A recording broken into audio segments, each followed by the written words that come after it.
فاتحہ۔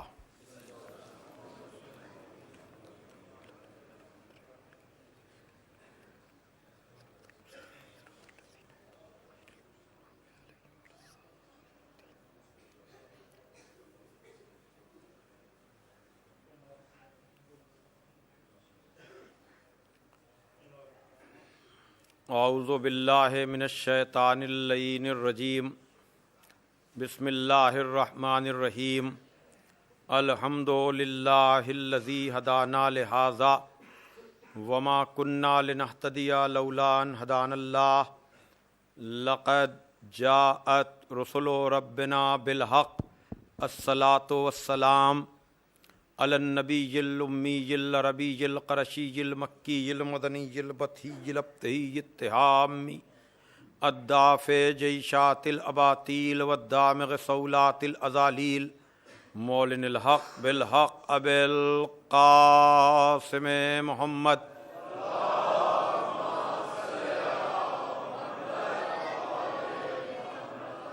وأہل بیتہ الطیبین الطاہرین المعصومین المظلومین الذین اذھب اللہ عنہم الرجس وطہرہم تطہیرا۔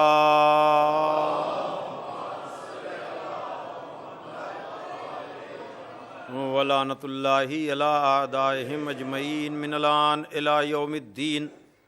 اما بعد فقد قال علی علیہ السلام: لا سواء امام الہدی و امام الردی و ولی النبی و عدو النبی۔ صلوات بھیجیے محمد والے۔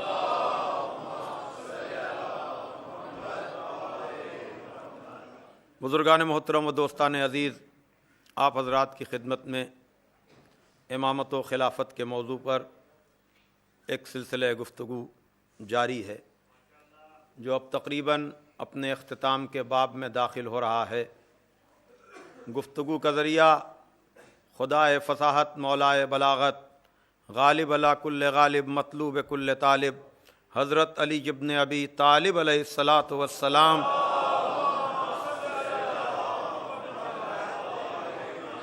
کی زبان مبارک پر جاری ہونے والے الفاظ کہ جس میں مولا ارشاد فرما رہے ہیں کہ ہدایت کا امام اور گمراہی کا امام برابر نہیں ہے، نبی کا دوست اور نبی کا دشمن برابر نہیں ہے۔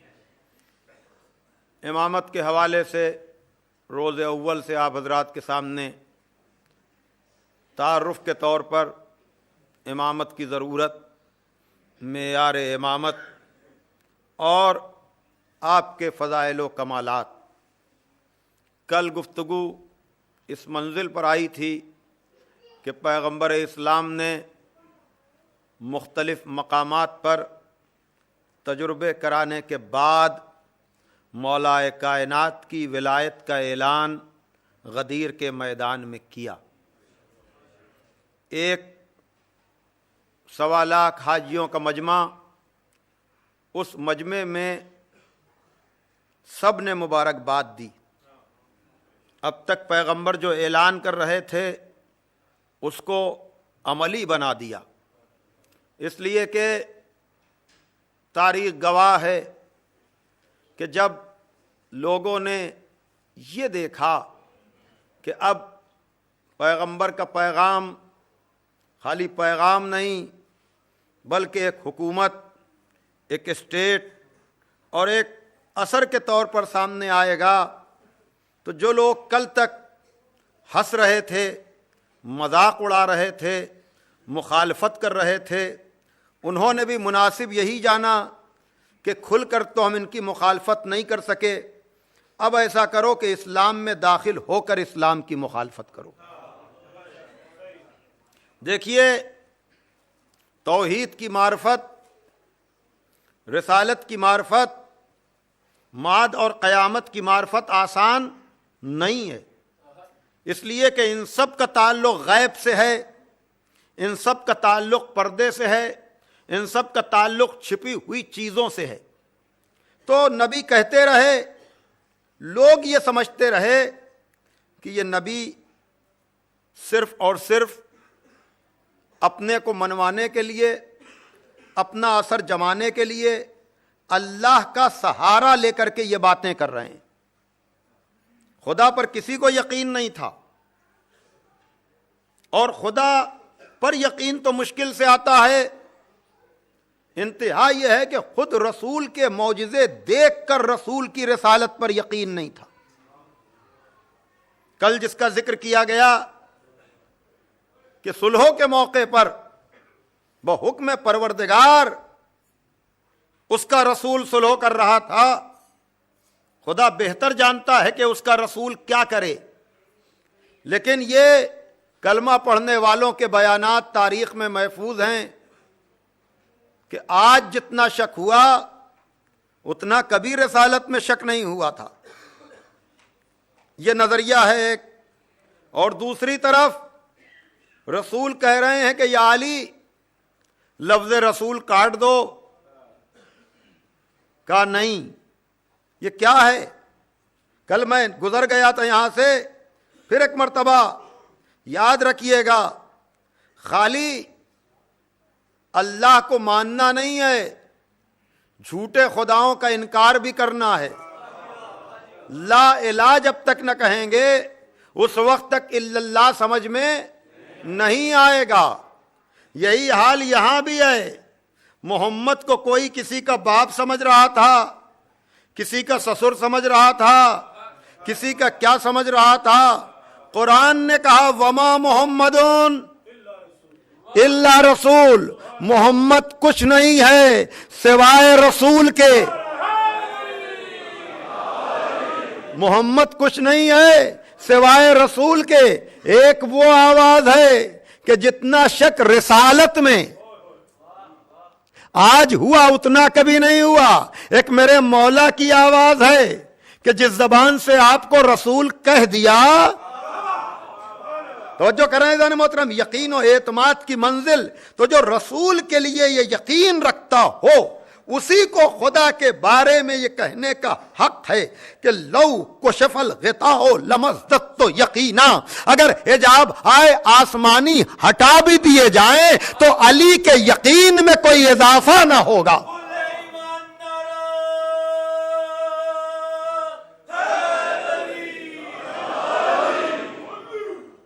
عزیزان محترم دیکھیے, گفتگو اب سمیٹنا ہے, اختتام کے باب میں ہم پہنچ رہے ہیں. پچھلی ساری باتیں آپ کے ذہن میں ہیں, اور ہم ہی سے نہیں, بہت سے علماء و ذاکرین و خطبہ سے یہ باتیں آپ نے سنی ہیں. میں نے کوئی نئی بات ان 8-9 دنوں میں نہیں سنائی آپ کو, صرف آپ کے حافظے کو تازہ کیا ہے, آپ کے حافظے کو تازہ کیا ہے. اب نتیجے کی منزل آ رہی عزیزان محترم کہ دیکھیے امامت کیوں ضروری ہے, تاکہ نظریہ رسالت محفوظ رہے. پچھلی تقریریں سب آپ کو ریکال کرنا پڑے گا بھائی, وہ تو انہوں نے کیا ہی, لیکن ہمارے لیے امامت کیوں ضروری ہے؟ تاکہ نظریہ توحید محفوظ رہے. اس لیے کہ جس کو علی کی ولایت سمجھ میں نہ آئے گی اسے رسول کی رسالت بھی سمجھ میں نہ آئے گی, اسے اللہ کی توحید بھی سمجھ میں نہ آئے گی. یہ پورا بالکل طے یہ باتیں ہیں. تو اب وہ لوگ کہ جو اب تک مخالفت کر رہے تھے, صلح حدیبیہ کے بعد جب پیغمبر فاتح بن کر آئے, مکے میں داخل ہوئے, تو پہلی بات تو یہ نوجوان دوستوں کے لیے کہ یہ جو کبھی کبھی پروپیگنڈا ہوتا ہے ویسٹ میں, اور یہ کہا جاتا ہے کہ مزاج میں شدت تھی, جنگوں کا شوق تھا. توجہ کر رہے ہیں, یہ جو پروپیگنڈا کیا جاتا ہے, تو دیکھیے جب تک کسی انسان کی پوری زندگی آپ کے سامنے نہیں ہے اس وقت تک آپ اس کے کردار کا فیصلہ نہیں کر سکتے. اگر ہمارے نبی کے مزاج میں شدت ہوتی تو یہ ساری جنگیں مکے ہی میں ہوتی. نبی نے کوئی بھی جنگ مکے میں رہ کر نہیں کی. 40 سال خاموش زندگی, 12 سال کی تبلیغی زندگی, یعنی 52 ایئرس خدا کا رسول خدا کا بھیجا ہوا پیغمبر مکے میں رہا، دشمنوں نے مجبور کیا تو خدا نے کہا ہجرت کر جاؤ، ان کو ان کے حال پر چھوڑ دو۔ تو اگر نبی کے مزاج میں شدت ہوتی تو آدمی اپنے وطن میں رہ کر زیادہ جنگیں کر سکتا ہے۔ بھائی ظاہر سی بات ہے کہ رشتہ دار ہیں، عزیزدار ہیں، سمجھ کر نہ صحیح کوئی جذباتی طور پر لوگ ساتھ آ جاتے ہیں، تو نبی چلے آئے، جنگیں ہوئیں۔ اب نبی آخر میں فاتح بن کر مکے میں جب داخل ہوئے تو کہا ڈرنے کی ضرورت نہیں ہے، میں سب کو پناہ دے رہا ہوں۔ لیکن ادھر ابو سفیان پہاڑ کی چوٹی پر چڑھ کر، ابو سفیان کون؟ یزید کا دادا، جناب عباس سے کہا، رسول کے چچا سے، اس لیے کہ مسلمان آئے ہیں مکے میں تو دور، سب کے پاس گھر تو ہے نہیں، تو رہنے کے لیے خیمے بنائے گئے تھے۔ جب مکے میں انٹر ہوئے ہیں دوبارہ، سب کو پناہ بھی دی، کہا کسی پر کوئی حملہ نہیں ہوگا، اور مختلف اس کی تفصیلات ہیں کہ یہ کر لے تو پناہ مل جائے گی، یہ کر لے تو پناہ مل جائے گی، یہ کر لے تو پناہ مل جائے گی۔ پیغمبر نے پوری طرح سے پیغام خدا پہنچایا اور کہا ڈرنے کی ضرورت نہیں ہے۔ لیکن جب پہاڑ کی بلندی سے ابو سفیان نے دور تک پھیلے ہوئے خیموں کو دیکھا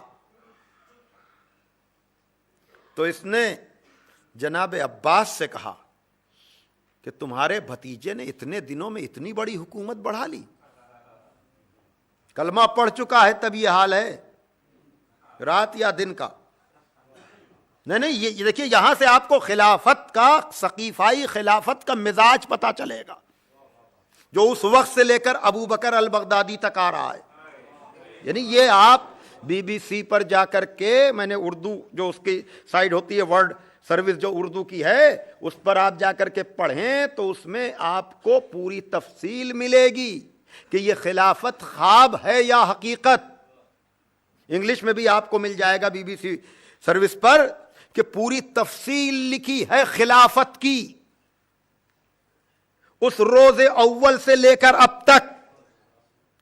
2 جملے لکھ دیے ہیں کہ شیعان حیدر کرار یہ نہیں مانتے۔ میں جو کہہ رہا ہوں پوری ذمہ داری سے، وہ میرے ذہن میں وہ ساری باتیں ہیں عزیزان محترم، آپ جا کر دیکھیے تو یہ مزاج جو آیا ہے، کہا یہ کیا حکومت ہے؟ جناب عباس نے کونی مار کر کہا بدبخت یہ حکومت نہیں نبوت ہے۔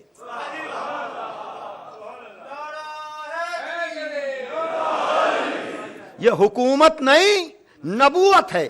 تو آج جو دنیا کے مختلف حصوں میں نام نہاد مسلمان للچائی ہوئی نظروں سے حکومت کو دیکھ رہے ہیں، یہ وہی ابو سفیان کا مزاج ہے۔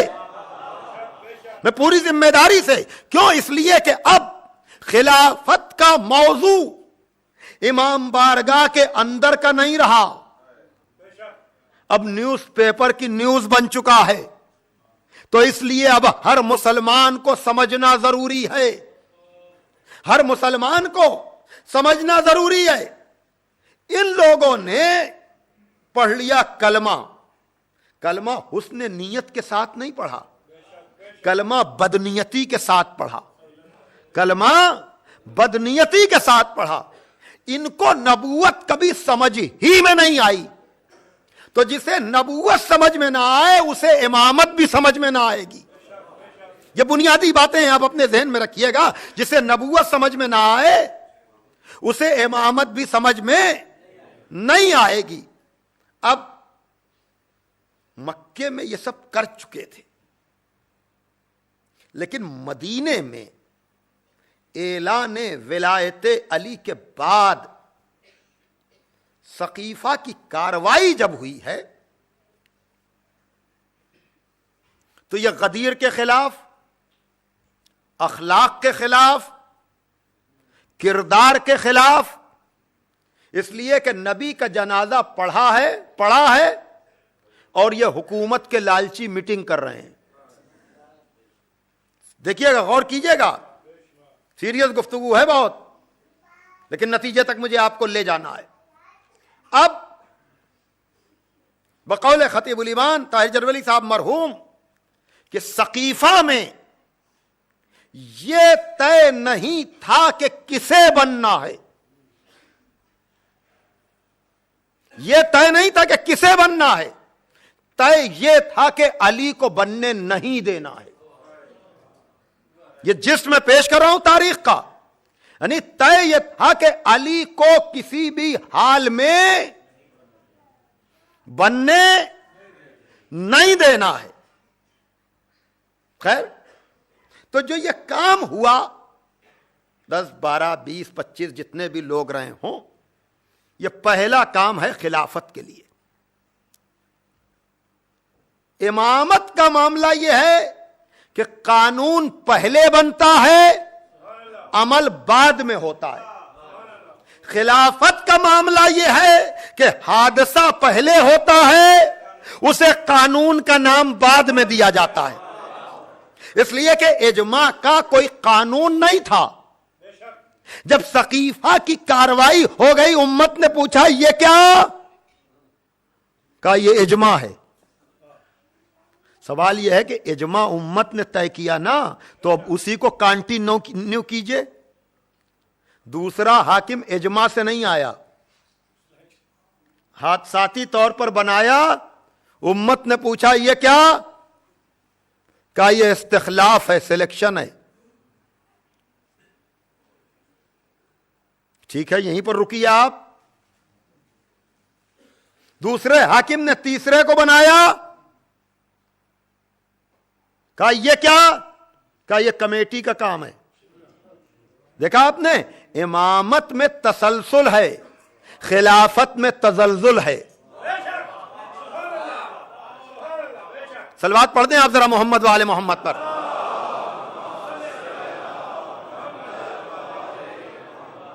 بآواز بلند نعرہ صلوات بھیجیے.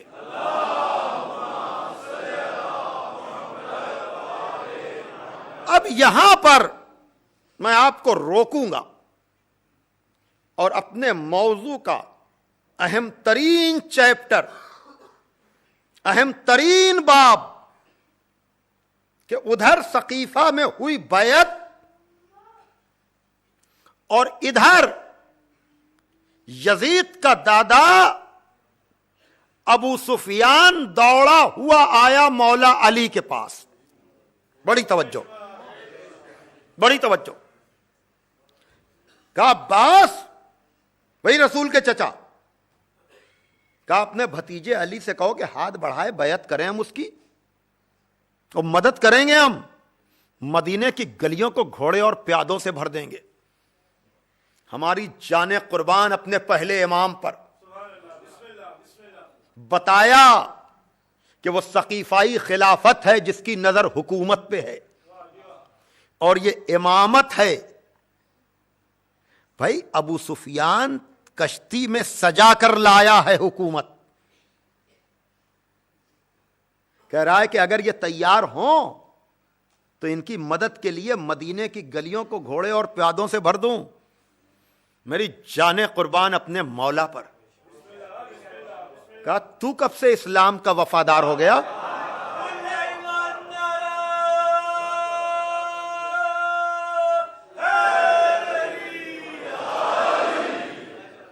تو کب سے اسلام کا وفادار ہو گیا؟ نہج البلاغہ میں 5واں خطبہ موجود ہے. میں کم سے کم نہج البلاغہ کا ذکر کر پایا، اس میں فضائل ہی یعنی چلتی ہوئی نظر تھی، لیکن اتنے دن گزر گئے، 8-9 گھنٹے اتنی تیزی کے ساتھ، تو تبرکن صحیح. دیکھیے وہ کھڑا ہے سامنے، حکومت لے کر آیا ہے، پیشکش کر رہا ہے. اور ایک مرتبہ میرے مولا نے کہا ایھا الناس شقوا امواج الفتن، اے لوگوں فتنوں کی موجوں کو نجات کے سفینوں سے شق کر دو. وارجو عن طریق المنافرہ، اور منافرت کے راستوں کو ترک کر دو. ووضعوا تیجان المفاخرہ، اور غرور و تکبر کے تاجوں کو سروں سے اتار کر پھینک دو. فَإِنْ أَقُلْ يَقُولُوا حَرَسَالَ الْمُلْک، اگر میں کچھ کہتا ہوں تو تم یہ کہتے ہو کہ علی ملک کے لالچی ہیں. وَإِنْ أَسْكُتْ يَقُولُوا جَزَا مِنَ الْمَوْتِ، اور اگر میں خاموش ہوتا ہوں تو تم یہ کہتے ہو کہ علی موت سے ڈر گئے. وَاللَّهِ لَابْنُ أَبِي طالب آنَسُ بِالْمَوْتِ مِنَ الطِّفْلِ بِسَجْجِ الْأُمِّ، خدا کی قسم ابو طالب کا بیٹا علی موت سے اتنا مانوس ہے جتنا ایک بچہ اپنی ماں کے شیر سے ہوگا.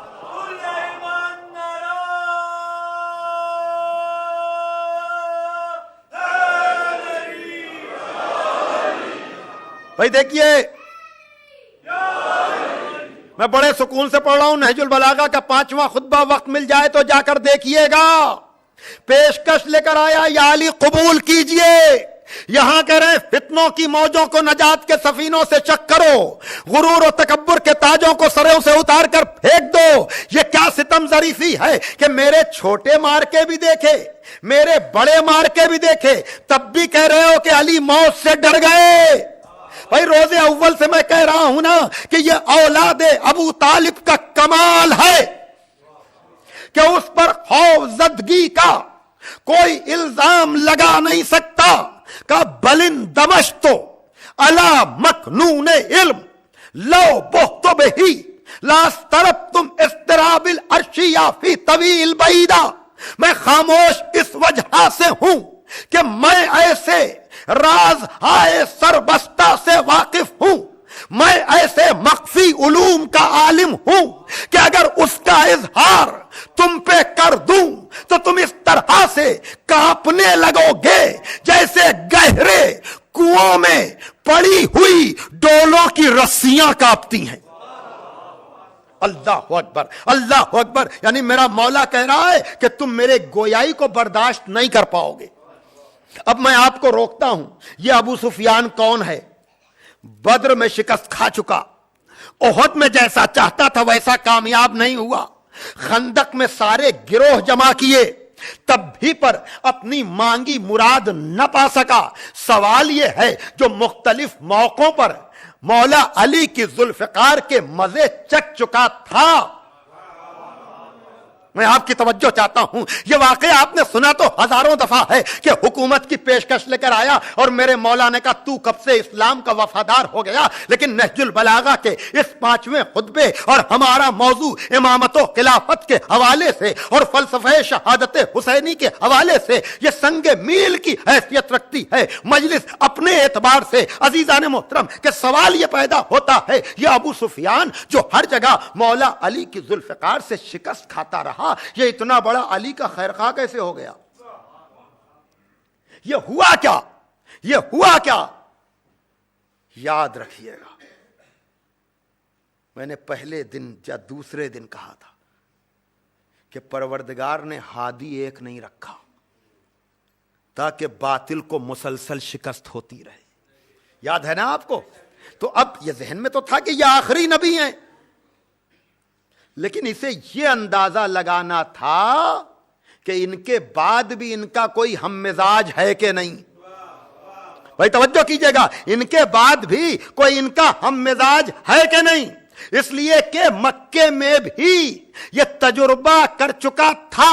میں نے کہا پچھلی مجلسوں کو ریکال کرنا ہے آپ کو. مکے میں یہ تجربہ کر چکا تھا، یاد ہے نا آپ کو؟ یہی تو پیشکش لے کر آیا تھا کہ اے ابو طالب اگر آپ کا بھتیجا تیار ہو تو ہم حکومت دینے کو تیار ہیں.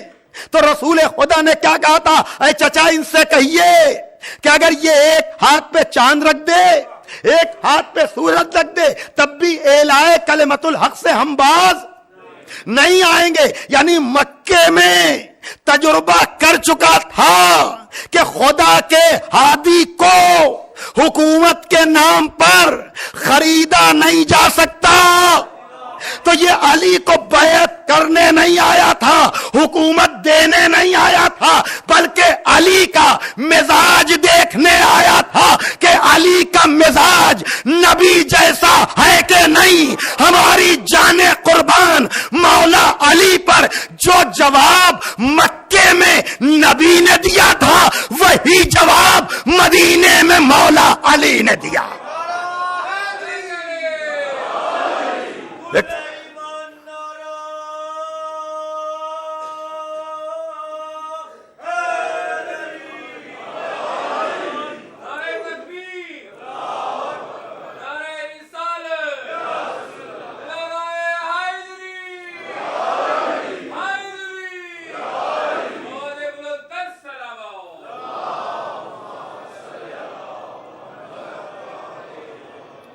بھئی یہ اہم ترین میرے اعتبار سے یہ بات تھا میری تقریر کا، لیکن اب ظاہر سی بات ہے واپس کر دیا. استخلاف میں کوئی دخل نہیں تھا، نامزدگی میں نو چوائس. بھائی اجماع میں تو کچھ آپ اپنی رائے دے سکتے ہیں. دیکھیے فلسفہ شہادت حسینی کے لیے ذرا سا اس ثقل کو آپ برداشت کر لیں میرے لیے. بھائی پتا تو چلے کہ اجماع یعنی برائے نام صحیح، کوئی رائے تو ہے نا، سے تو ہے نا. لیکن استخلاف نامزدگی میں، نامنیشن میں نو چوائس. اپنے کو بنوایا نامزدگی کے ذریعے. توجہ کیجئے گا. اب اس کے بعد بنی کمیٹی. اس کے بعد کیا بنی؟ کمیٹی. 6 آدمیوں کی کمیٹی. اب وقت نہیں کہ میں نہج البلاغہ کا تیسرا خطبہ آپ کو سناؤں کہ جہاں پوری خلافت پر میرے مولا کا تبصرہ ہے کہ اما واللہ لقد تقمص ابن ابی قحافہ وانہ لیعلم ان محلی منہا محل القطب من الرہا ینحدر عن السیل ولا یرقى الی الطیر. کہ لوگوں ابو قحافہ کے بیٹے نے پیران خلافت کو زبردستی کھینچ تان کر پہن لیا، حالانکہ وہ جانتا تھا کہ خلافت میں میری وہی حیثیت ہے جو چکی میں اس کیل کی ہوتی ہے جس کے گرد دوسرا پارٹ گردش کیا کرتا ہے.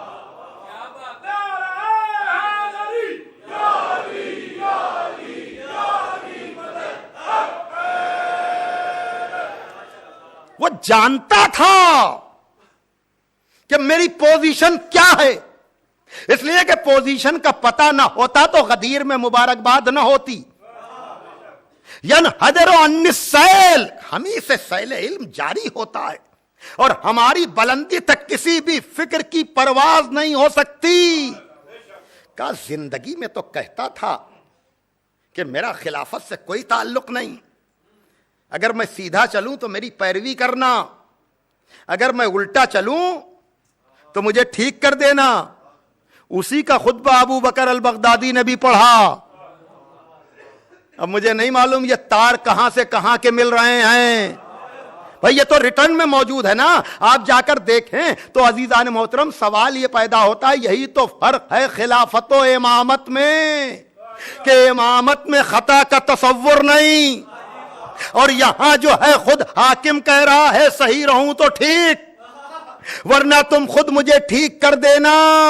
ابھی اس پر بحث کرنے کا وقت نہیں ہے، لیکن عزیزان محترم میں آپ کی خدمت میں یہ پیغام پہنچانا چاہ رہا ہوں کہ کہا کہ اپنی زندگی میں تو دستبرداری اور جاتے جاتے اپنے ہم نوالا ہم پیالہ کو، مولا علی نے اس کے لیے جو لفظ استعمال کیا ہے کہ دونوں نے خلافت کی اونٹنی کو جی بھر کر دوہا، جتنا فائدہ حاصل کر سکتے تھے یہی لفظیں ہیں عزیزان محترم. اب وقت نہیں بچا ہے کہ میں اس میں جزیات میں آپ کو لے کر جاؤں، موٹی موٹی باتیں کہہ کے میں جلدی سے آگے بڑھ رہا ہوں کہ عزیزان محترم اب منزل یہ ہے کہ علی کو کمیٹی میں رکھا گیا. میرے مولا نے کہا فیال اللہ ولی شورا متا ترز رہے فی امال اول منہم حتی سرتو اقرنو الہ ہذہ النظائر. پروردگار میرا اس کمیٹی سے کیا تعلق، میرا اس کمیٹی سے کیا تعلق؟ اگر پہلی منزل میں ہمیں خلافت میں اپنے حق میں کوئی شک ہوتا تو میں کسی کمیٹی کا جز بنتا. اب کمیٹی یہ سمجھی کہ علی حکومت نہیں لیں گے. 6 آدمیوں کی کمیٹی پہنچی مولا علی کے پاس، کہا یا علی حکومت لے لیجئے. اپنے بزرگ کا تجربہ دیکھ کر آئے تھے کہ جیسے علی نے پہلی مرتبہ ہمارے بزرگ کو کہا تھا تو کب سے اسلام کا وفادار ہو گیا، ہم سے بھی اسی طرح کا جواب دیں گے. نازک سی بات ہے ذرا سی، لیکن وہاں غضب یہ ہوا، مولا نے کہا آئی ایکسپٹ.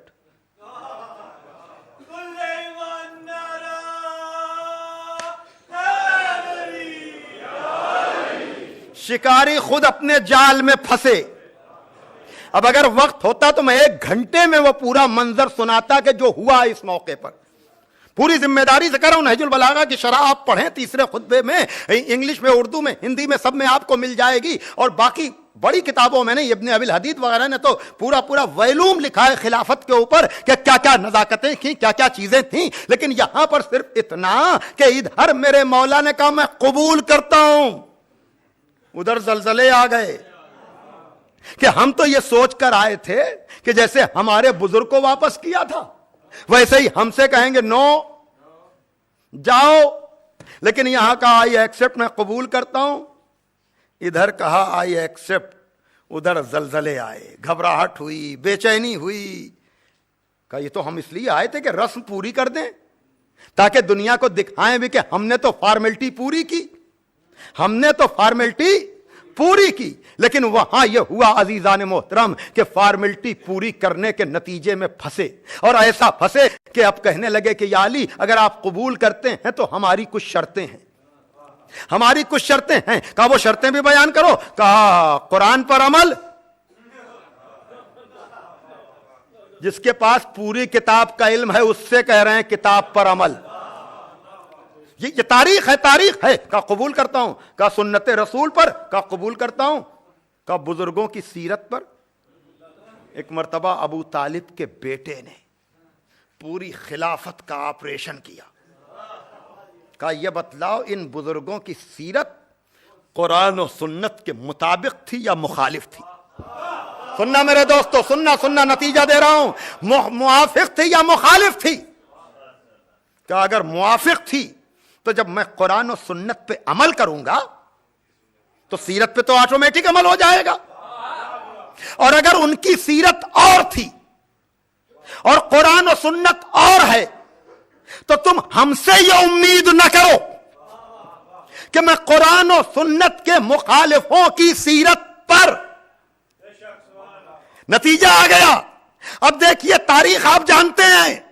اب اگر مولا علی کے اس کلام کے بعد کمیٹی حکومت دے دے تو اس کا مطلب یہ ہے کہ بزرگوں کی سیرت مطابق قرآن و سنت تھی.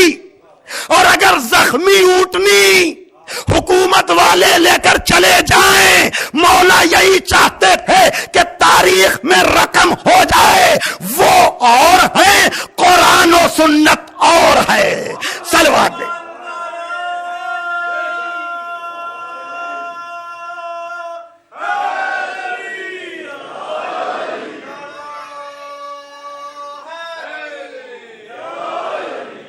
بھائی دیکھیے, آپ سے گزارش کی جاتی ہے کہ آپ حضرات امام زمانہ عجل اللہ تعالی فرجہ الشریف کا نام لے کر کے امام قائم علیہ السلام کا آگے آ جائیں. صلوات بھیجئے محمد والے محمد پر. پلیز آگے بڑھائیں, آگے بڑھائیں. ایک اور صلوات پڑھ دیجئے.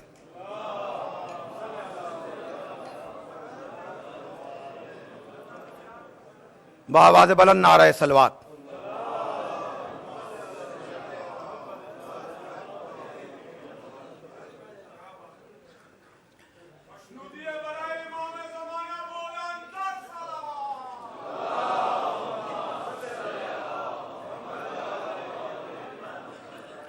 بھائی دیکھیے, اجماع کیا ہے بتانے کی ضرورت نہیں, استخلاف کیا ہے بتانے کی ضرورت نہیں, شورا اور کمیٹی کیا ہے بتانے کی ضرورت نہیں. لولی لنگڑی 10 دن چاہیے تب ڈیٹیل سمجھ میں آئے. میں پوری ذمہ داری سے کہہ رہا ہوں کہ ان 6 آدمیوں نے کس کو کس لیے رکھا گیا تھا. تیاری یہی تھی. میرے مولا نے کہا ہمیں کمیٹی کی ضرورت بھی نہیں ہے, جاؤ. اب اس کے بعد تیسرے حاکم کا جو انجام ہوا وہ زمانہ جانتا ہے. در در کی ٹھوکریں کھا کر تیسرے حاکم کے بعد زمانہ پھر آیا در علی پر. لیکن تاریخ نے یہ منظر لکھا ہے, یہ کھچا کھچ بھرا ہوا مجمع بہت زیادہ, اس سے بہت زیادہ نہج البلاغہ میں مولا کائنات نے اس مجمع کی جو منظر کشی کی ہے وہ یہ ہے کہ اتنی تیزی کے ساتھ اتنی تعداد میں لوگ میری بیعت کرنے کو آئے کہ حتی لقد وطئ الحسنان، یہاں تک کہ میرے پیروں کے انگوٹھے کچل گئے اور میری ردا کے کنارے پھٹ گئے۔ اکثر اردو مترجمین نہج البلاغہ نے یہاں پر حسن و حسین کی بات کی ہے، لیکن اصل میں سید مرتضیٰ علیہ الرحمہ نے کہا کہ یہاں پر حسنان کے معنی پیروں کے انگوٹھے ہیں، یعنی انتہائی قربت۔ جب کوئی کسی سے بہت زیادہ قریب ہوتا ہے تو پیروں پر چڑھا جاتا ہے نا، اور ردا کے کنارے بھی کہاں آتے ہیں؟ انگوٹھے پر آتے ہیں۔ تو بہرحال مولا علی نے کہا در در کی ٹھوکریں کھا کر، توجہ کیجئے گا، یہ آئے خدا کی قسم میرے مولا نے اس لیے کہ یہ سوچ کر ساری پلاننگ کی گئی تھی کہ علی کو ہم نے راستے سے نکال دیا۔ پوری توجہ چاہتا ہوں، دیکھیے پلاننگ میں نے کیا کہا، سقیفہ میں کیا ہوا تھا، یہ طے تھا، یہ طے نہیں تھا کہ بننا کسے ہے، طے یہ تھا کہ علی کو بننے نہیں دینا، یہ طے ہو گیا تھا۔ لیکن یہ علی کے کردار کا کمال کہ سازش کرنے والوں کی ساری سازشیں دم توڑ گئیں، علی آ گئے بیچ میں، ورنہ نام طے کسی اور کا تھا۔ چند سالوں کے لیے صحیح، آج تک بڑے بڑے یہ سوچتے ہیں کہ یہ ہوا کیا، یہ علی بیچ میں کہاں سے آ گئے، لیکن میرے مولا نے کہا یہی تو بتانا تھا تاکہ تقابل ہو تو پتا تو چلے کہ الہی خلافت کیا ہوتی ہے، سقیفہ والی خلافت کیا ہوتی ہے۔ بھائی جو غدیر میں ہوا تھا وہی اب مسجد النبی میں ہو رہا ہے۔ میرے مولا نے گھر پر تو کہا کہ یہاں نہیں، مسجد میں آنا۔ اب جب مسجد میں پہنچے ہیں تو امام علی سیریل میں وہ مجمع منظر آپ دیکھیں، ذرا سی منظر کشی کی گئی ہے کہ چھلک رہی ہے مسجد، آ رہا ہے رسول کا وارث، اسی شان کے ساتھ، اسی آن کے ساتھ، اسی انداز کے ساتھ۔ اب میرے مولا نے مجمع کو چیرتے ہوئے آئے، اب منبر کی سیڑھیاں عبور کر رہے ہیں۔ پہلا زینہ نہیں، دوسرا زینہ نہیں، تیسرا زینہ نہیں، یہ زینے نہیں عبور ہو رہے ہیں، یہ دور کا انکار ہو رہا ہے۔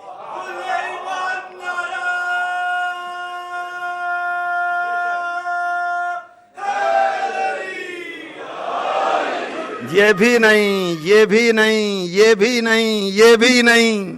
توجہ فرمائیے گا عزیزان محترم، جانتے تھے مولا کہ دلوں میں کیا ہے، دلوں میں کیا پک رہا ہے، سب جانتے تھے، لیکن کہا تاریخ میں رقم تو کرا دیں، اسی جگہ پر جا کر بیٹھے جہاں پر نبی بیٹھا کرتے تھے۔ اب تک کے حاکموں کا دستور یہ تھا کہ پہلے حاکم نے پہلا زینہ چھوڑا، دوسرے نے دوسرا چھوڑا، تیسرے نے تیسرا چھوڑا۔ بھائی توجہ کیجئے گا، بھائی یہ فرق خود آپ ایکسپٹ کر رہے ہیں کہ سقیفہ کا بنا ہوا نبی کی جگہ پر، ارے کہاں بیٹھے ہیں آپ، وہاں پر بیٹھ نہیں سکتا، پتا چلا نا آپ نے، یعنی جسے بندے بناتے ہیں وہاں ہمت بھی نہیں ہوتی۔ لیکن میرا مولا وہیں جا کر بیٹھا جہاں پر رسول بیٹھا کرتے تھے، مسجد النبی مجمع سے چھلک رہی تھی، ادھر میرا مولا اسی جگہ جا کر بیٹھا جہاں رسول خدا بیٹھا کرتے تھے۔ دو لوگ آپس میں کانا پھوسی کرنے لگے کہ یہ کیا کیا، یہ کیا کیا۔ ایک مرتبہ فراز منبر سے، منبر کی بلندی سے غدیر کے مولا نے وہیں سے ان لوگوں کو کھڑا کیا، اٹھو اٹھو، جیسے رگے ہاتھوں چور پکڑا جائے۔ صلوات دیجئے محمد والے محمد پر۔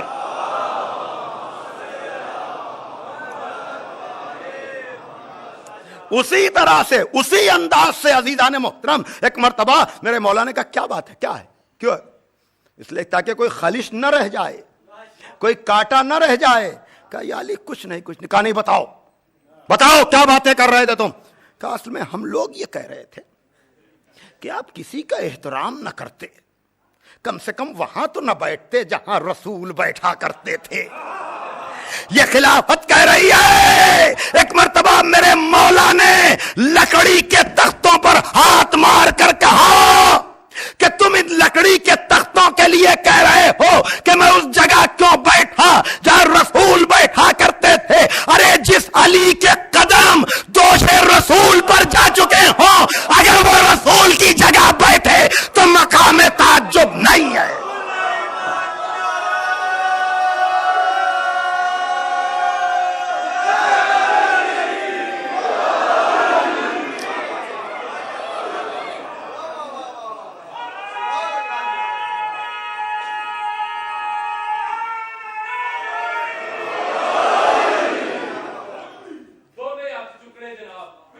ماشاء اللہ.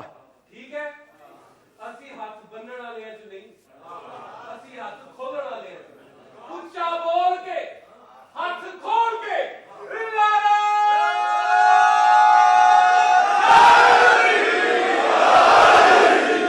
ماشاء اللہ. باواز بلند نعرہ صلوات.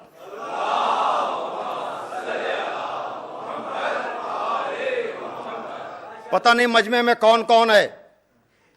ہندوستان نہیں ہے، پاکستان نہیں ہے. یہاں آدمی کوئی تکلف میں نہیں آتا. جو بھی آیا ہے آج یا جو کل آئے گا وہ نواسہ رسول کو یاد کرنے آئے گا. میں گلاسگو میں عشرہ پڑھ رہا تھا. 8ویں یا 9ویں محرم تھی، شاید 9ویں محرم تھی. کچھ علماء ریش دراز مجلس میں شرکت کے لیے آئے. بانیان نے، منتظمین نے کہا مولانا ذرا خیال رکھیے گا. تو میں نے جملہ کہا یہاں تکلف کی بات نہیں ہے، لوگ حقیقت سننا چاہتے ہیں. بہت سے لوگوں کو پتہ ہی نہیں ہے کہ حقیقت اسلام ہے کیا، عظمت اہل بیت ہے کیا. تو میں نے وہاں برسرے ممبر یہ بات کہی. عزیزان محترم، یہ 10 سال پہلے کی بات ہے جو آج میں یہاں دہرانے جا رہا ہوں. وہاں کے ریکارڈ میں وہ چیز موجود ہوگی. ایک مرتبہ میں نے کہا کہ دیکھیے بھائی، آپ پیمانہ بنائیے تو پیمانے کو برقرار بھی رکھیے. یہ جو علی بنے ہیں یہ امامت والے پیمانے پر نہیں، توجہ کیجئے گا، یہ امت کے بنائے ہوئے ہیں. امام معصوم کی تفصیل سب الگ ہے، وہ امت کا محتاج نہیں، وہ والا غدیر میں بن چکا. اور امامت والے میں مرنے کی ضرورت نہیں ہوتی کہ مرے تو بنے. امامت کا اسٹیٹس پیدائشی ہوتا ہے. ارے میں جلدی جلدی کہہ کے گزر رہا ہوں، توجہ فرمائیے گا. اب دیکھیے علی بظاہر اس تفصیل سے، وہ جو میں نے بتایا بی بی سی کا موضوع جو پورا آرٹیکل ہے اس میں 3 خلفاء کا نام بھی لکھا ہوا ہے، جناب آدم، جناب داؤد، جناب سلیمان. سوال یہ پیدا ہوتا ہے، جناب آدم کو امت نے بنایا کہ خدا نے؟ جناب داؤد کو امت نے بنایا کہ خدا نے؟ جناب سلیمان کو امت نے بنایا کہ خدا نے؟ تو سوال یہ ہے، جب 3 امت کے بنائے ہوئے نہیں ہیں، ہم چوتھا علی کو اس ریفرنس سے کہتے ہیں. ارے میں کیا کر رہا ہوں، توجہ فرمائیے گا. لیکن یہ امت نے بنایا. بھائی دیکھیے، آپ نے یہ جو پیمانہ بنا لیا کہ جو صحابہ کو کچھ کہے وہ کافر، دائرہ ایمان سے باہر، جو پہلے حاکم کو کچھ کہے، جو دوسرے حاکم کو کچھ کہے، جو تیسرے حاکم کو کچھ کہے. پیمانہ آپ نے بنایا نا کہ اس کی مخالفت ضروری. تو چوتھا ہم نے تو نہیں بنایا، چوتھا امت نے بنایا نا. ہمارا درد دل یہ ہے کہ امت مسلمہ جو سلوک 3 حاکموں کے ساتھ کرتی ہے ویسا سلوک تو علی کے ساتھ کرے. بھائی 3 حاکموں کا معیار یہ کہ جو ان کے مقابلے پر آئے، آپ نے کہا وہ واجب القتل، دائرہ ایمان سے باہر۔ تو اگر ذرا بھی غیرت ہے تو چوتھا، سب نے مل کر علی کو مانا نہ، اب یہ طے کر کے جانا کہ اب جو بھی علی کے مقابلے پر آئے وہ واجب القتل ہے، چاہے جمل میں آئے چاہے صفین میں آئے۔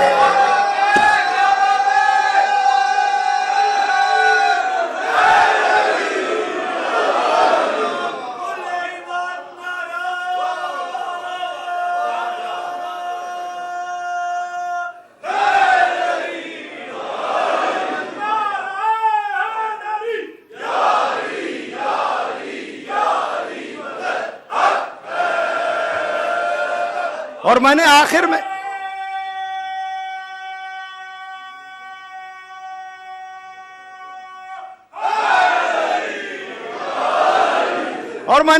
میں وہاں پر کہا تھا کہ آپ بڑی ہمت کریں گے، بڑا حوصلہ دکھائیں گے، بڑی حق بیانی کریں گے تو یزید کے باپ کو تو کچھ کہہ لیں گے،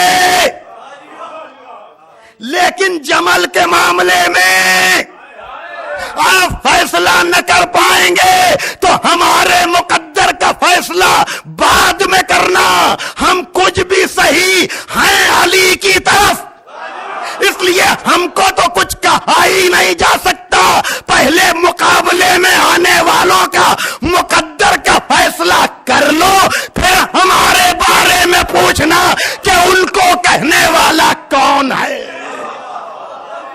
صلوات دیجئے محمد و آل محمد پر۔ بس نعرہ تکبیر، نعرہ رسالت، نعرہ حیدری۔ کل انشاءاللہ گفتگو یہیں سے آگے بڑھے گی اور میں نتیجے کے باب تک آپ کو لے جاؤں گا، اور پھر 11 اور 12 کو ان مجلسوں کا پھر سے ایک مرتبہ تجزیہ اور خلاصہ، اور کہ ہماری ذمہ داریاں کیا ہیں امامت کے حوالے سے۔ تو عزیزان محترم، امامت نے کبھی کسی کو دھوکے میں نہیں رکھا۔ انتہا یہ ہے کہ جو لوگ ساتھ بھی دینے آتے تھے، کہا جاتا تھا جاؤ۔ مولا علی نے اپنے چاہنے والوں کو خبریں دی ہیں تمہارے ساتھ یہ ہوگا یہ ہوگا یہ ہوگا، لیکن یقین ایسا کہ اگر کا سولی دی جائے گی تو درخت کو کاٹ نہیں رہے ہیں، درخت کو پانی دے رہے ہیں۔ اگر مختار سے کہہ دیا تم حکومت کرو گے تو ابن زیاد کی آنکھوں میں آنکھیں ڈال کر کہہ رہے ہیں کہ ظالم، جب میرے مولا نے کہہ دیا میں حکومت کروں گا تو کیا کر پائے گا؟ دیکھ رہے ہیں آپ، یقین و اعتماد، یہ امامت والوں کا یقین و اعتماد ہے، ورنہ تزلزل ہے، تسلسل نہیں ہے۔ یہاں ہر سال پوری دنیا میں ہیبت پیدا کی جاتی ہے کہ علی علی نہ ہو، تو جب بنی امیہ اور بنی عباس کے دور میں یہ نہ رک سکا تو اب کیا رکے گا؟ خوش قسمت ہیں آپ، ابھی جو اعلانات ہوئے ہیں جلوس کے حوالے سے، ایک ایک لفظ پر آپ کو عمل کرنا چاہیے، اور اب ویسے تو پہلے ہی سے ہوتا تو اچھا تھا، لیکن اب کم سے کم ان آنے والے 2 دنوں میں اپنا دستور زندگی بدل دیجیے کہ لگے کہ کسی اجڑے ہوئے گھر کا آپ ماتم کر رہے ہیں۔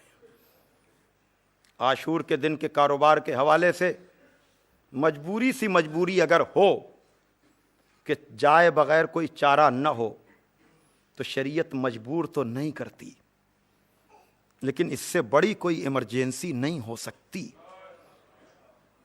ایمرجنسی لیو بھی اگر لینا پڑے، اس لیے کہ زہرا کو اجڑے ہوئے گھر کا پرسہ دینا ہے۔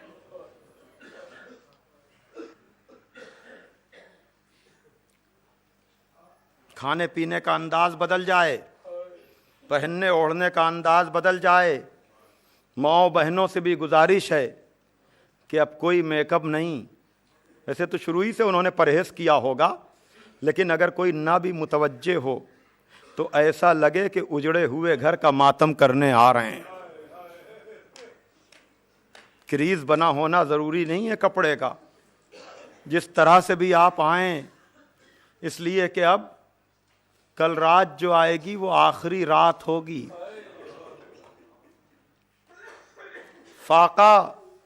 ہم فاقہ کرتے ہیں، روزہ نہیں رکھتے، اس لیے کہ یہ بنی امیہ کی ریت ہے، ان کے یہاں منتیں مانی گئی تھیں، اس لیے کہ کسی میدان میں تو شکست نہ دے پائے۔ اب منتیں یہ تھیں کہ پنجتن کی آخری یادگار ختم ہو جائے تو ہم منت کے روزے رکھیں گے۔ دوستوں میں بھی اگر کوئی ملے تو اس کو بتا دیجئے گا کہ بھائی غلط فہمی میں یہ کام نہ کرو، غلط فہمی میں یہ کام نہ کرو، یہ گریے کا دن ہے، عزا کا دن ہے، منتیں بڑھانے کا دن نہیں ہے۔ ہاں عزادارو، بس اب مجلسیں ختم ہو رہی ہیں، ظاہر سی بات ہے مجلسیں تو ہوتی رہیں گی، لیکن یہ 10 دن ہمارے سال کا حاصل ہوتے ہیں، اور آج کی تاریخ تو آپ کے یہاں چھوٹے شہزادے جناب علی اصغر سے منسوب ہے، جس کا سن تو کم ہے، لیکن وہ کام کیا ہے اصغر نے کہ مہر جیسے لگتی ہے نا، تو شہادت اصغر نے مہر کا کام کیا ہے۔ ہاں عزیزو، یہ ابو طالب کا پوتا ہے نا، موت کی آغوش میں جانا اسے آتا ہے، لیکن علی اصغر جب مدینے سے چلے ہیں تو چند دن کے تھے۔ آپ کو پتا ہے نا، جناب صغرا اپنے بھائی علی اصغر کو رخصت کرنے کے لیے آئی ہیں، تو جناب زینب نے کیا کہا کہ بھیا اصغر صغرا کی آغوش کو چھوڑ نہیں رہے ہیں۔ ایک مرتبہ آئے، چپکے سے کان میں کچھ کہا، میں نے شاید پہلے دن ذکر کیا ہے نا، پھر وہی چیزیں ریپیٹ ہو رہی ہیں کہ عزادارو، ایک مرتبہ حسین نے چپکے سے کچھ کہا، یہ چھوٹا سا بچہ ہمک کر ماں کی آغوش، ہمک کر آغوش صغرا سے آغوش حسین میں آ گیا۔ پتہ نہ چلتا کہ باپ نے بیٹے کے کان میں کیا کہا، لیکن علی اکبر کا لاشا لانے کے بعد حسین ابن علی میدان میں آئے ہیں اور یہ کہا ہے حل من ناصر ینصرنا، حل من مغیث یغیثنا، حل من معین یعیننا، کیا ہے کوئی جو میری مدد کرے، کیا ہے کوئی جو میری نصرت کرے، کیا ہے کوئی جو میری اعانت کرے۔ امام حسین کی آواز میں کچھ اتنا درد تھا کہ علی اصغر نے اپنے کو جھولے سے گرا دیا۔ شاید یہی کہا ہو مدینے میں کہ میرے لال اصغر، اگر تم کربلا نہ چلو گے تو میری آواز استغاثہ پر لبیک کون کہے گا۔ خیموں سے رونے کا شور بلند ہوا، امام حسین نے اپنے گھوڑے کو خیام کی طرف موڑا، درے خیمہ پر گئے، آواز دی یا اختی زینب، میری بہن زینب، میری زندگی میں رونے کا کیا سوال۔ کہا بھیا آپ کی آواز میں کچھ اتنا درد تھا کہ اصغر نے اپنے کو جھولے سے گرا دیا۔ کہا لاؤ میرا خون ہے، میں اس کے مقصد کو سمجھ گیا۔ ایک مرتبہ حسین اصغر کو لے کر چلے، لیکن دھوپ بہت زیادہ تھی تو ابا کا سایہ کر لیا۔ ایک بلندی پر پہنچے، آواز دی اے کوفیوں، اے شامیوں، اگر تمہارا ہم سے کوئی اختلاف ہے تو یہ 6 مہینے کا بچہ جس کی ماں کا دودھ خشک ہو گیا ہے، اب پیاس سے اس کا عالم یہ ہے۔ روایت کا جملہ سناؤں صاحبان اولاد، روایت کا جملہ سناؤں۔ امام حسین کیا کہہ رہے ہیں کہ میرے بچے کی کیفیت اب وہ ہے جو پانی سے نکلنے کے بعد آخری وقت مچھلی کی ہوتی، تلذی کی کیفیت میں ہے۔ یعنی اب بس جان جو ہے، یاد رکھیے گا، اگر تھوڑی دیر اور سوال آب نہ ہوتا تو بچہ پیاس سے مر جاتا. لیکن کیا حسین نہیں جانتے تھے کہ پانی نہیں ملے گا؟ کبھی کبھی نوجوان دوستوں کے ذہن میں سوال آتا ہے کہ پھر یزیدیوں سے پانی مانگا ہی کیوں؟ یاد رکھیے گا، اگر تھوڑی دیر اور حسین نہ لاتے تو بچہ پیاس سے مر جاتا. اب جو تاریخ میں آتا کہ پیاس سے مر گیا تو یزید کے وکیل یہ کہتے کہ ارے حسین پانی مانگتے تو، توجہ فرما رہے ہیں، حسین پانی مانگتے تو یزیدی بچے کو تو پانی ضرور پلا دیتے، یعنی ظلم پر پردہ پڑا رہ جاتا. اس لیے سوال آپ کیا تاکہ حجت تمام ہو جائے. ایک مرتبہ کوئی جواب نہیں آیا. کہا تم یہ سمجھ رہے ہو کہ حسین اس بچے کے بہانے سے پانی پیے گا؟ تو لو میں اسے جلتی ہوئی زمین پہ لٹائے دیتا ہوں. عزادارو، ایسی گرمی جس میں دانہ ڈالا جائے تو بھن جائے. مئی جون میں ہم نے لکھنؤ کا محرم کیا ہے اور وہاں جب میں نے یہ جملے پڑھے تھے اسی سے احساس آپ بھی کریں. میں نے کہا پیروں کی کھال، چونکہ یہاں تو سردی ہوتی ہے، 1-2 سال تو میں کر سکا، لیکن اس کے بعد یہاں بغیر نالین کے، بغیر جوتے کے آدمی چل نہیں سکتا. لیکن آج بھی ہندوستان اور پاکستان، بالخصوص ہمارے ہاں عاشور کے دن آدمی سروپا برہنا رہتا ہے. پتا ہے نا آپ کو سروپا برہنا؟ اس لیے کہ جناب ام سلمہ کے خواب میں رسول خدا اسی طرح آئے تھے کہ نہ سر پہ امامہ تھا. تو بہرحال وہاں مئی جون کی گرمی میں لوگ ننگے پیر چلتے ہیں، ننگے پیر چلتے ہیں. تو میں نے کبھی وہاں یہ مصائب پڑھے تھے کہ پیروں کی کھال سخت ہوتی ہے لیکن پھر بھی گرمی میں پیر جلنے لگتے ہیں. ہائے کربلا میں جہاں دانہ ڈالا جاتا تو بھن جاتا. حسین نے 6 مہینے کے بچے کو جلتی ہوئی زمین پہ لٹایا. پتہ نہیں اصغر پہ کیا گزری، پتہ نہیں اصغر پہ کیا گزری. ہاں آزادارو، جزاکم ربکم. دیکھیے گھٹ گھٹ کے نہ روئیے. بی بی رباب کو شکوہ نہ ہو کہ بچہ چھوٹا ہے تو آنسو کم بہ رہے ہیں. خدا آپ کے بچوں کو سلامت رکھے، خدا آپ کے بچوں کو سلامت رکھے. جناب رباب کے لیے جانتے ہیں نا آپ کہ سلام مادر بے شیر کو بھی سب کا سلام. عجیب وقت ہے، کیا دے تسلیوں کا پیام. نہ اس طرح کوئی کھیتی ہری بھری اجڑی، تمہاری گود بھی اجڑی، تمہاری مانگ بھی اجڑی.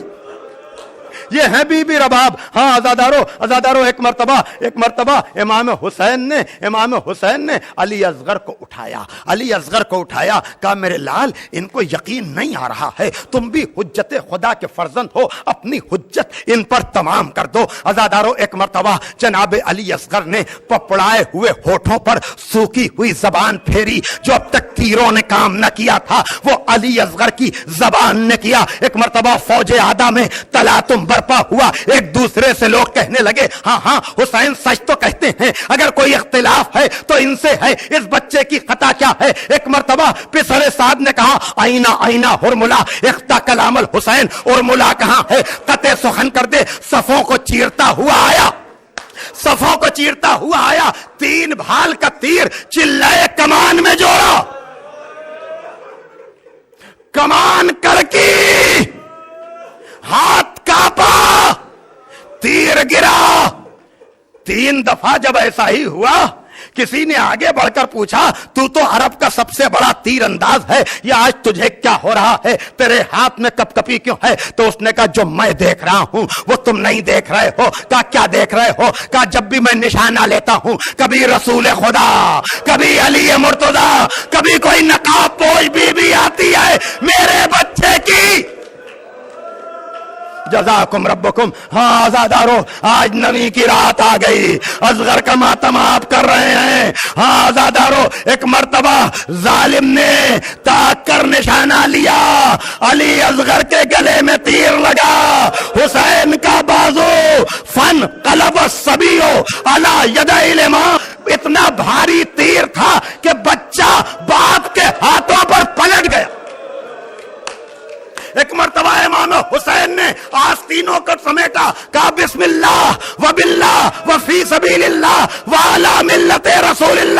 علی اصغر کے گلے سے تیر، جزاکم ربکم، علی اصغر کے گلے سے تیر، اور زخم کو دیکھتے ہیں بازو کے، کہتے ہیں یہ زخم تیر نہیں، طرز زندگانی ہے، یہ تو میرے اصغر بے شیر کی نشانی ہے۔ ہاں عزادارو، اب حسین ہیں اور بے شیر کا لاشا ہے۔ ایک مرتبہ آگے بڑھتے ہیں، انا للہ و انا الیہ راجعون، رضا بقضائہ و تسلیما لامرہ، کبھی آگے جاتے ہیں کبھی پیچھے آتے ہیں۔ عاشور کے دن آپ عمل کریں گے لیکن آپ کے ہاتھوں پر کوئی لاشا نہ ہوگا۔ ہائے حسین در خیمہ پر پہنچے، آواز دی رباب، امانت آ گئی رباب، اخلاق آل محمد تھا۔ جناب سکینہ نکل کر آئیں، منظر آپ کے سامنے ہے نا، بے شیر کا لاشا ہے، ابا کا سایہ ہے، 4 سال کی بچی ہے، کہہ رہی کہ بابا اصغر کو پانی پلا لائے، ہم پیاسے رہ گئے بابا۔ کوئی جواب نہیں دیا، کہا ہاں کئی دن کے بعد میرے بھیا کو پانی ملا، نیند آ گئی ہوگی، کوئی جواب نہ دیا۔ ابا کا دامن ہٹایا، چیخ مار کر پیچھے ہٹی، کہا پھوپھی اماں میرا اصغر۔ آخری جملے عزادارو، مجلس تمام ہو رہی ہے۔ ایک مرتبہ امام حسین نے کہا، اے بیبیو اصغر کو رو لو، اصغر کو رو لو، اصغر کا ماتم کر لو، لیکن ایسا کرو کہ اس کے بعد اصغر کو واپس کر دو، اس لیے کہ میری شہادت کے بعد شہداء کے لاشوں پہ گھوڑے دوڑائے جائیں گے۔ یہ 6 مہینے کا پھول سا لاشا گھوڑوں کی ٹاپوں میں بکھر جائے گا۔ ایک مرتبہ امام حسین اصغر کے لاشے کو لے کر کے پشت خیمہ پر آئے، ذوالفقار سے قبر کھودنا شروع کی، رونے کی آواز آئی، داہنے دیکھا بائیں دیکھا، کون رو رہا ہے، کون رو رہا ہے؟ آواز آئی، فرزند رسول میں ذوالفقار ہوں، میں تو جنگوں کو فتح کرنے آئی تھی، میرے مولا یہ کون سی خدمت لے رہے ہو؟ کہا ذوالفقار یہ خدمت تو میرے دل کے لیے کر رہی ہے۔ ایک مرتبہ اصغر کو سپرد خاک کیا، لیکن عزادارو قبر بنانے کے بعد پانی ڈالا جاتا ہے، کربلا میں پانی نہ تھا جو قبر پہ ڈالتے۔ اے آنسو بہانے والوں، چلو آنسوؤں کے نذرانہ مولا حسین یہ عزادار آئے ہیں اصغر کی قبر پر، والی اصغرا، واہ حسینہ، واہ مظلومہ۔